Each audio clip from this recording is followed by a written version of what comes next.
Assalamualaikum warahmatullahi wabarakatuh. Senang sekali bisa bertemu kalian kembali dalam kondisi sehat walafiat tidak kurang satu apapun. Kali ini kita akan bahas tentang statistika data berkelompok. Data berkelompok dapat disajikan dalam bentuk beberapa hal. Yang pertama adalah tabel distribusi frekuensi, yang kedua histogram, yang ketiga poligon, dan terakhir OGIF. Sekarang kita akan coba untuk membuat data dalam bentuk tabel distribusi frekuensi. Misal ada data sebagai berikut. Data ini akan kita buat dalam bentuk tabel distribusi frekuensi yang terdiri dari dua kolom. Kolom yang pertama kita akan isi sebagai nilai, sedangkan kolom yang kedua kita tulis sebagai frekuensi. Kita akan membuat kelompok-kelompok dalam interval yang sama. Kita akan mulai dengan data yang paling rendah, yaitu angka 1. Maka kita akan membuat interval, misalnya pada baris pertama atau kelompok pertama intervalnya adalah 1 sampai 5. Baris kedua intervalnya adalah 6 sampai 10. Lanjutnya 11 sampai 15, lanjutnya 16 sampai 20, kemudian 21 sampai 25, yang terakhir adalah data yang terbesar yaitu 26 sampai 30. Nah, sekarang kita akan menghitung frekuensi masing-masing kelompok. Pada kelompok pertama frekuensinya kita hitung ada 3. Sedangkan kelompok yang kedua data dari angka 6 sampai 10 kita hitung ada 5. Sedangkan pada kelompok 3 data dari 11 sampai 15 ada 8, kelompok 4 ada 7, kelompok 5 kita hitung ternyata ada 5, sedangkan yang terakhir, kelompok terakhir ada 2. Sekarang perhatikan tabel distribusi berikut ini. Kita lihat pada kelompok yang ketiga dengan nilai frekuensi yang tertinggi. Maka dari situ kita dapat memperoleh beberapa informasi, yaitu yang pertama adalah dengan memperhatikan kelompok yang ketiga kita dapat menentukan batas bawahnya, yaitu sama dengan 11, sedangkan batas atas itu sama dengan 15. Tepi bawah itu diperoleh dari batas bawah dikurangi 0,5 sehingga hasilnya adalah 10,5. Sedangkan tepi atas itu sama dengan batas atas ditambah ya 0,5 sehingga diperoleh 15,5. Untuk menentukan interval kelas, kita dapat menghitung dengan cara mencari selisih tepi atas dikurangi tepi bawah. Jadi hasilnya 5. Nah, di samping itu kita juga dapat mencari dengan cara selisih dari batas bawah yang berdekatan atau selisih dari batas atas yang berdekatan. Sedangkan untuk mencari titik tengah, kita dapat menghitungnya dengan cara setengah dari batas atas ditambah batas bawah, sama dengan 13. Sekarang kita akan menggambarnya dalam bentuk histogram dan poligon.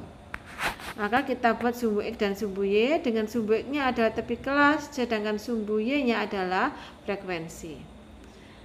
Kita dapat menggambar itu dengan menggunakan tabel tadi dengan menambahkan satu kolom sebagai tepi kelas pada masing-masing kelompok seperti ini. Sekarang kita bisa menggambar tentang histogram dengan menggunakan tepi kelas sebagai alasnya dan frekuensi sebagai tingginya, sehingga histogramnya menjadi seperti ini.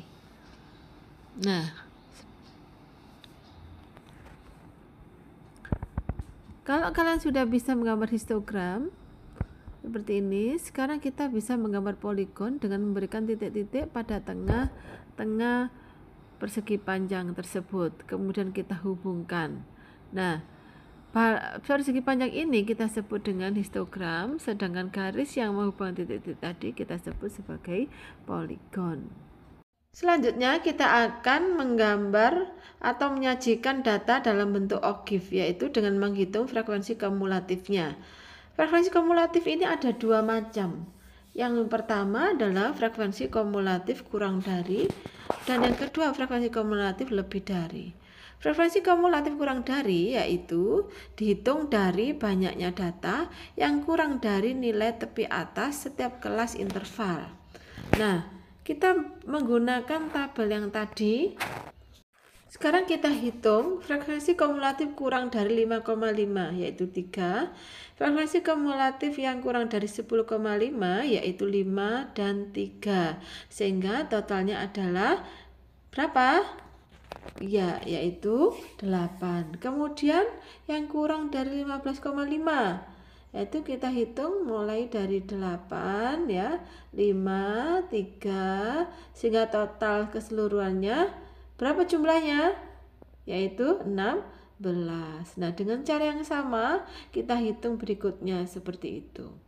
Sekarang kita gambar OKIF dengan sumbu X-nya adalah tepi kelas, sedangkan sumbu Y-nya adalah frekuensi kumulatif.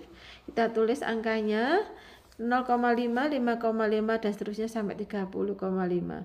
5,5 frekuensinya 3, 10,5 frekuensinya 8 dan seterusnya sampai 30,5 frekuensinya 30. Kemudian kita hubungkan. Nah, ini yang kita sebut sebagai OKIF positif. Selanjutnya kita akan menggambar OKIF positif, tapi kita harus menentukan terlebih dulu frekuensi kumulatif lebih dari, yaitu dihitung dari banyaknya data yang lebih dari nilai tepi bawah setiap kelas interval. Dengan menggunakan tabel tadi, maka kita akan tambahkan satu kolom untuk menghitung frekuensi kumulatif lebih dari. Nah, frekuensi kumulatif lebih dari 25,5 yaitu 2, sedangkan lebih dari 20,5 yaitu 2 dan 5 yaitu totalnya sama dengan 7, sedangkan yang lebih dari 15,5 kita total keseluruhannya yaitu mulai dari angka 7, 5, 2 yaitu berapa? Yaitu 14. Nah, selanjutnya dengan cara yang sama kita akan menghitungnya juga seperti itu. Nah, kalau sudah terpenuhi frekuensi kumulatif lebih darinya, sekarang kita bisa fokus menggambar OKIF yang negatif. Perhatikan. Nah, sekarang kita bisa menuliskan 0,5 yaitu frekuensi kumulatifnya 30, 5,5 27 dan seterusnya kita tuliskan sehingga 30,5 frekuensinya sama dengan 0. Nah, ini akan membentuk suatu OKIF negatif. Nah, kita sebut OKIF negatif. Nah, bisa kan menyajikan data dalam bentuk kelompok? Sementara kita akhiri pembelajaran kita hari ini. Kurang lebihnya mohon maaf yang sebesar-besarnya. Wassalamualaikum warahmatullahi wabarakatuh.